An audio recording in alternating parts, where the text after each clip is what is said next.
Several new policies are coming into effect in the new year, which will impact the life of many. In 2016, aid for people with disabilities, 10 million needy disabled people, and 10 million seriously disabled people will start to enjoy special subsidies.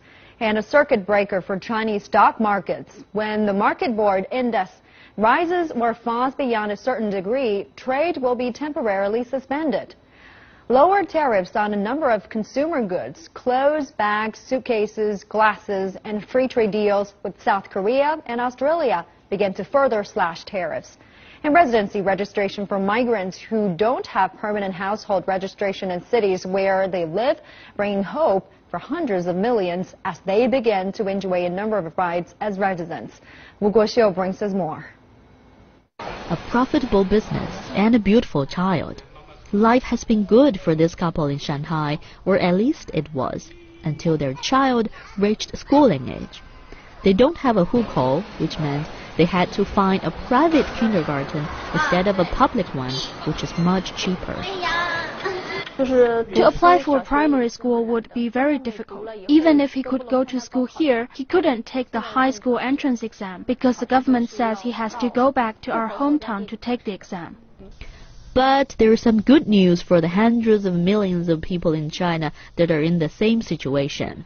Starting January the 1st, migrants can apply for a resident permit, which means they can get access to 6 basic public services, including 9 years of compulsory education for children and basic health care. The new permits will also bring other conveniences, like make obtaining a passport and driving license much easier.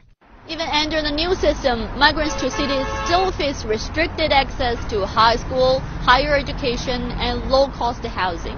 That even affects white-collar workers in the central business district, and me actually. But this resident permit system is so important and a big progress in promoting equal access to social welfare.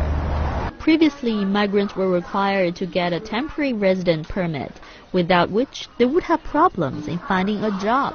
Now this permit can even be converted to a hukou. This is easy in small cities, but much harder in larger ones like Beijing and Shanghai, which require an accumulation of points from employment, tax, and other performances.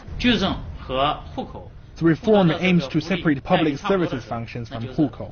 When residence permit holders can enjoy same rights as hukou holders, anyone can enjoy public services where they live, and the hukou will return to its original function, household registration.